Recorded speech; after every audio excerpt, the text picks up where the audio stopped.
Welcome to Uplifting Conversations. Today's episode is with my friend, Lenore Anderson, president and co-founder for Alliance for Safety and Justice. The word that I keep coming back to is uplifting. I have this conviction based on my lived experience that uplifting people or the planet doesn't have to be draining. It can actually feel uplifting to the person who's making that impact.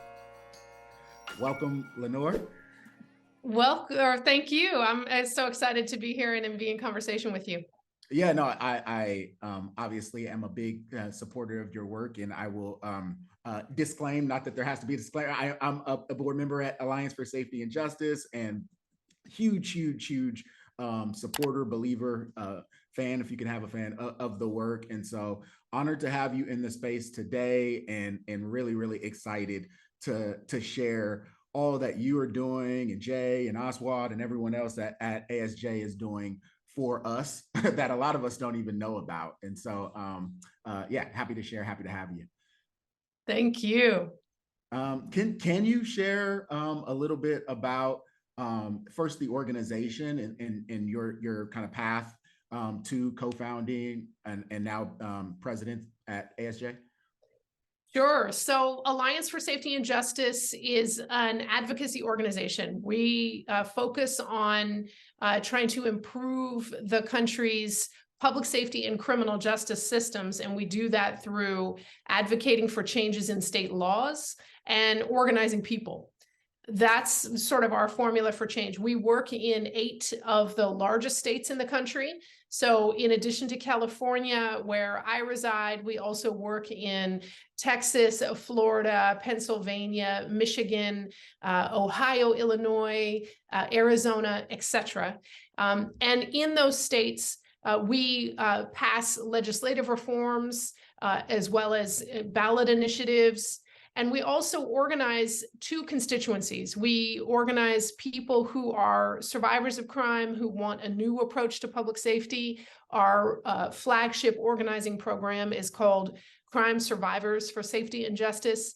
And we also organize people with old records who are advocating for reforms that remove the barriers that people with records face to stability and mobility. And that's through a program called Time Done. Yeah, and can you talk a little bit? Like, I think I was blown away by the scale of this organization and effort when we first talked. Can you give people an idea of how many members are in the organization and what kind of legislation the organization has worked to pass?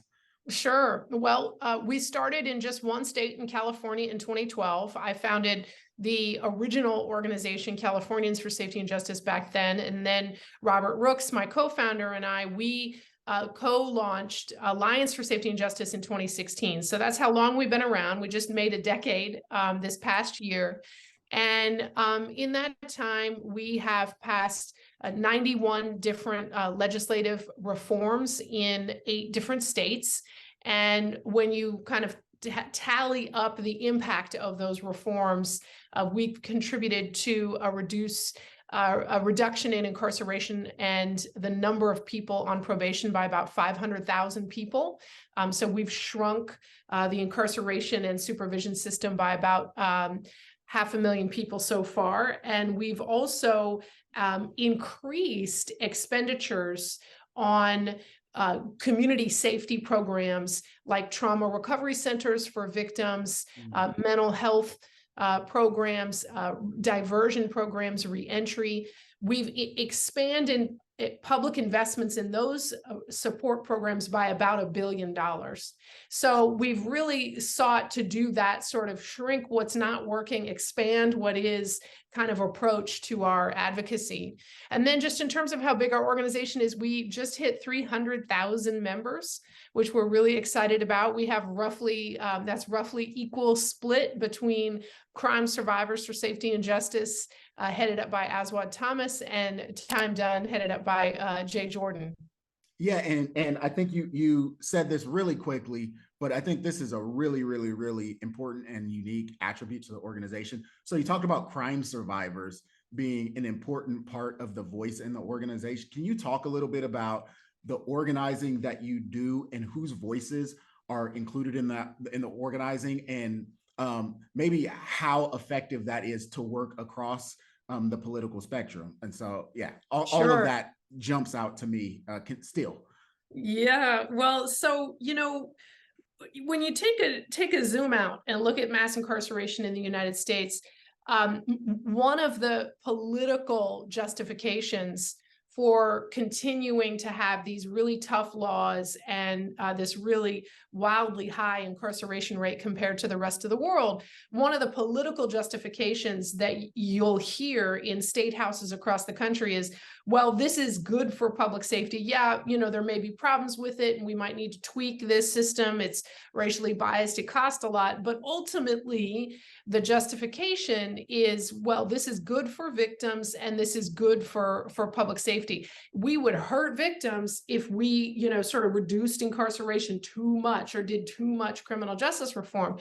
Well, when we started, we kind of asked ourselves, how do we challenge that? Because those of us who have worked either in local public safety systems, like I have, or at the community level, I've done some community organizing as well.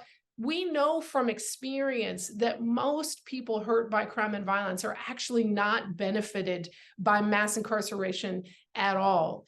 So when we started building our advocacy, we decided, we really need to challenge that myth on its head. We need to go out and we need to talk to everyday people who've been hurt by crime and violence and ask them, what were their experiences with the criminal justice system?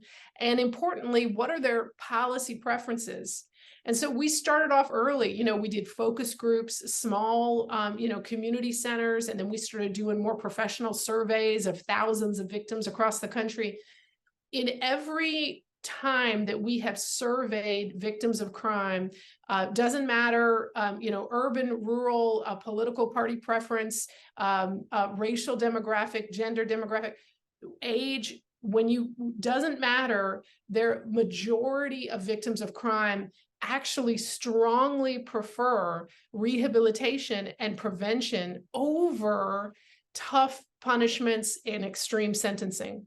And this sort of notion that victims of crime are actually not clamoring for this sort of extreme tough justice that we have, that really flips on its head the sort of common logic that has been one of the reasons that this system kind of keeps churning forward. And so that's sort of why we said, hey, hold on. If the people in whose names this is supposed to all be being built for don't even want it, then they've got to be heard. How could we continue to do it? So that's really why we started organizing survivors. So we started doing outreach and surveys and community building events, and then that turned into leadership development and activism opportunities. And then that turned into bringing up, bus loads of survivors to state capitals to sit down with legislators and sit down with governors and talk about a new vision for public safety. And it's just really powerful to see the light bulbs go off. Legislators they think they know what you're going to say when you say, hey, we've got a group of survivors of crime who want to talk with you today about public safety. They sort of have their own sort of narrative in their head about what they think that conversation is going to be. And then to hear our members say, don't build that prison in our name, please put the money where it would be so much more effective at the community level. It's a total transformation in the conversation. Yeah, I can't remember. It may have been Ohio, but I know either you or Jay, I had a really fabulous example of kind of working across the aisles and just the first time that crime survivor voices had been centered for a legislature in one state, and just seeing the shift of perspective in either that governor or legislature in that state. And I remember just kind of being moved by the power of that particular story. You are doing something personally now to further center the voices of crime survivors and new voices in this conversation. Can you share a little bit about that effort? You mean this? My book? Yes. Just making sure, we launch projects every third day at Alliance for Safety and Justice. So just making sure I got the right one. Yeah. So I wrote a book. Toussaint wrote a book. It's the coolest thing. And it's called In Their Names. The Untold Story of Victims' Rights, Mass Incarceration, and the Future of Public Safety. And, the journey to write this book was a long one. I had the idea, more than 5 years ago. But it wasn't until COVID hit that I had a little extra time. Robert Brooks and I used to be on planes, every week. And then COVID hit, and we weren't running around as much. So I decided to kind of dust off my outline and put the book together. But one of the reasons I really wanted to write this book, so the book is about that story of how mass incarceration actually hurts victims of crime, and how if we cared about public safety, true safety, we would have a completely different conversation, starting with the voices and experiences of people who have been unprotected and unhelped. That's really what the book is about. And the reason I thought it would be important to go ahead and put this together and get it out there was really what we saw happen in the aftermath. COVID hit, and those of us who've done work on public safety for a long time could have told you, when you destabilize that much of the economy, that many communities, that when there's that much disruption in people's lives, unless we provide real help, we're going to see violence rates shift. Well, that's what happened, right? And we saw, communities that were struggling before COVID were certainly struggling after. People who were living in the economic margins before were certainly living even more so. There was extreme rates of death increasing, and all of this happening on extreme racially disparate levels. And so, when those violence rates went up in 2020 and 21, the pundits come out, and it sounds like it's the 1990s all over again. We've got legislators calling for tough on crime and law and order and increased sentences, and, all of those sort of classic mantras that politicians like to throw out when crime rates go up. We're starting to rear their head again. And I thought, we have seen this story before. And it's really important that we put to bed this myth that we are somehow helping victims of crime by going the tough route. And so that's sort of why I decided to go ahead and get the book completed. And so it came out on November 22, so just a couple of months ago. It hit the stores, and it's published by The New Press. And I'm donating the proceeds to Alliance for Safety and Justice. Yes, I love it. I obviously am a supporter. So everyone, buy one for your friends. Can you hold up the book and give the name again? Yes. There is the book, In Their Names, a little hard to see with the reflection from the window. But you can get this at Amazon.com. You can get it at bookshop.org or any of your favorite local independent bookstores. And if they don't have it, just tell them that they should, and they'll get it in stock. And I appreciate it. Yeah. Okay. So we'll drop it in the notes and put it everywhere for people to access. And so that is the tremendous, amazing work that you're doing. And so you are clearly what we call an uplifter. But this, one of the things that we want to accomplish with these uplifting conversations is helping people follow the journey of. Sorry.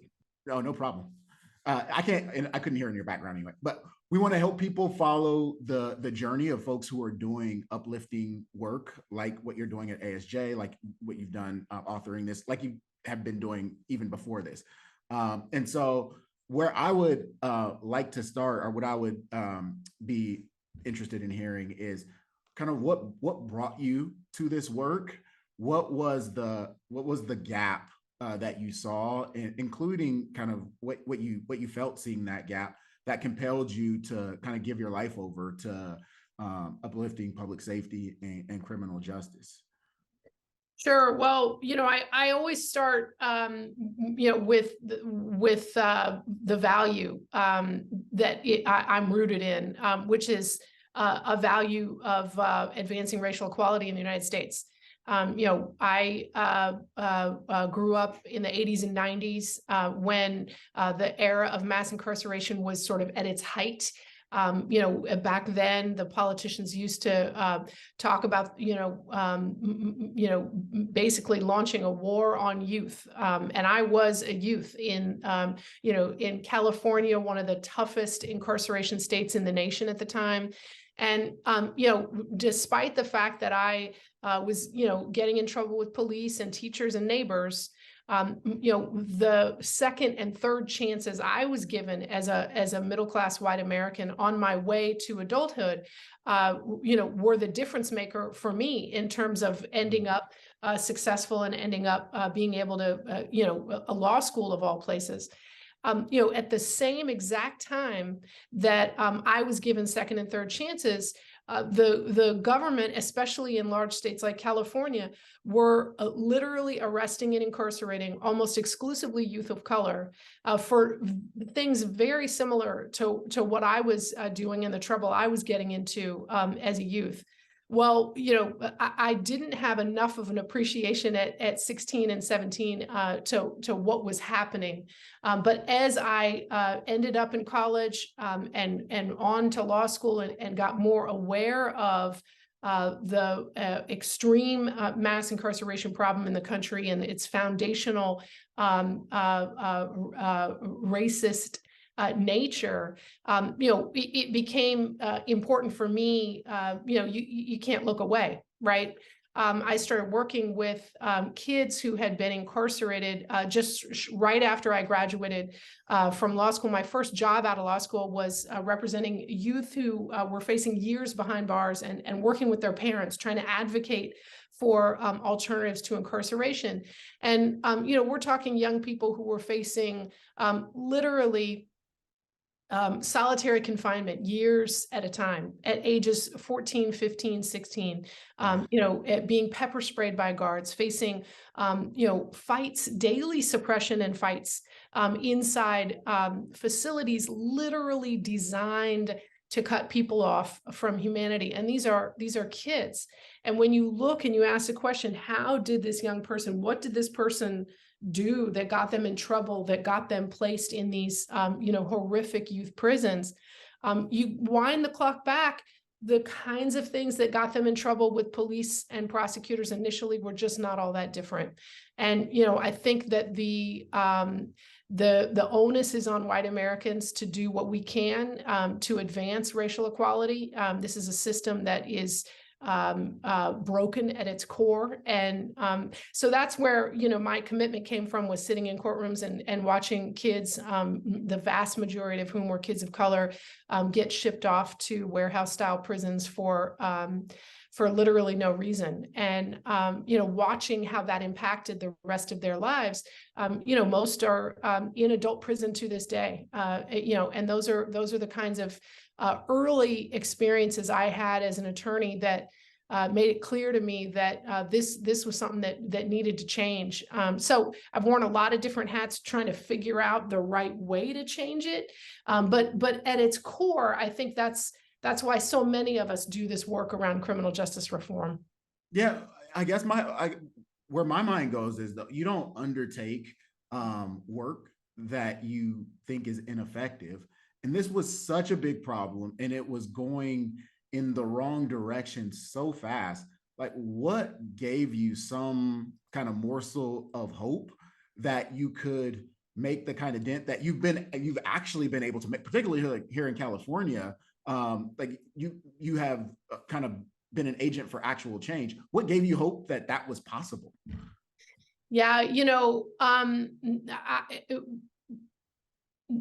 most advocates, most social justice advocates, we lose a lot more than we win. But what matters is the one win.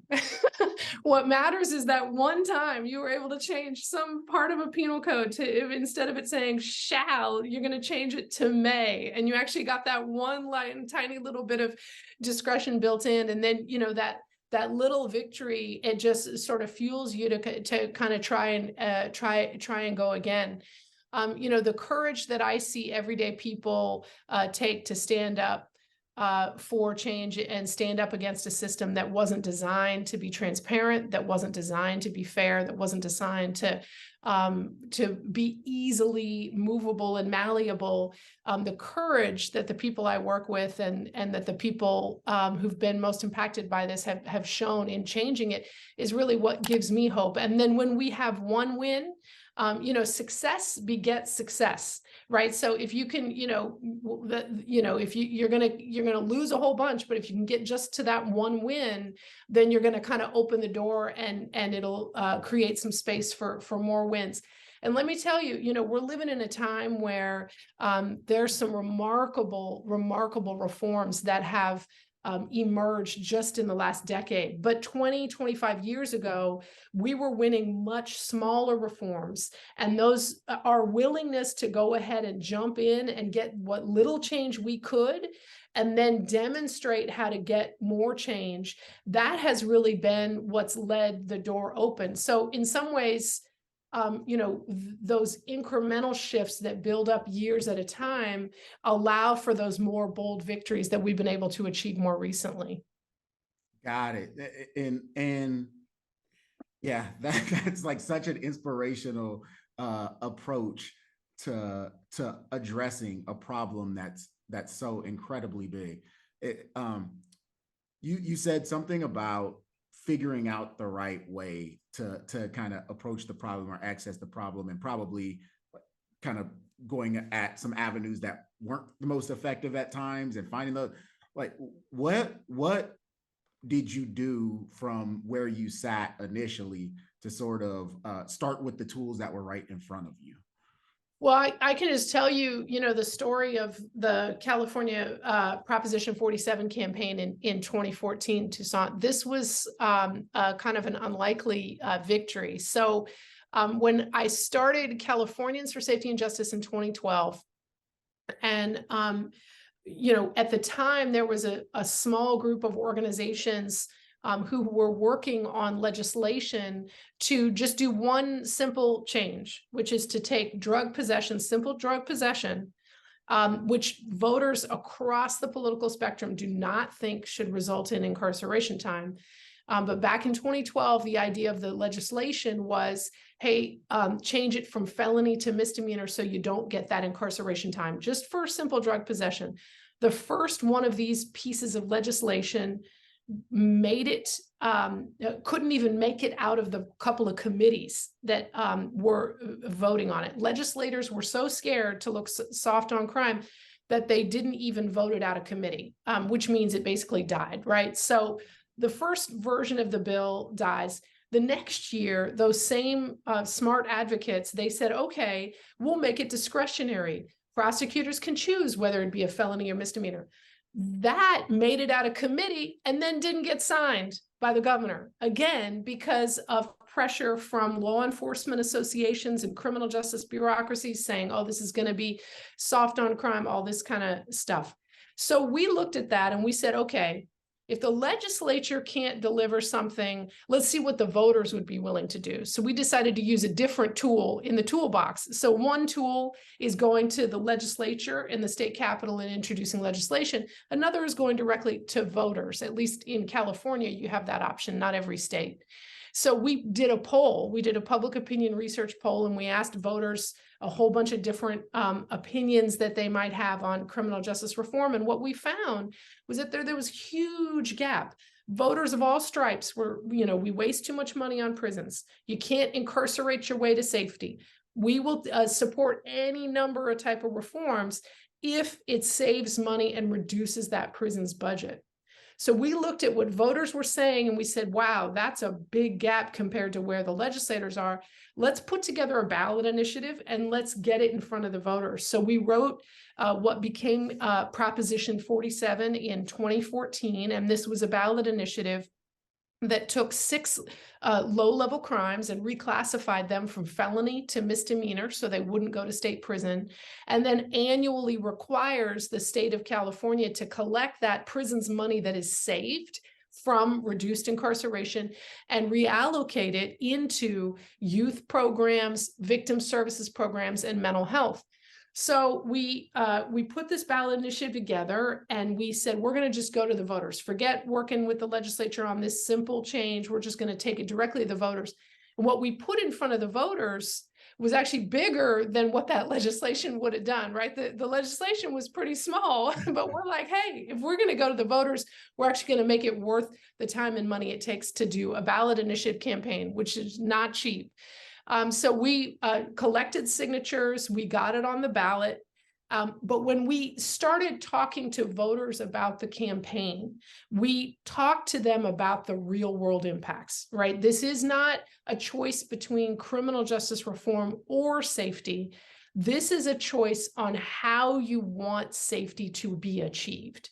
Do you either want bloated prisons that are wasting a bunch of public resources, or do you want to shrink that prison population and put the money into prevention at the community level? The choice was clear for voters. We won with 60% yes on election day in 2014.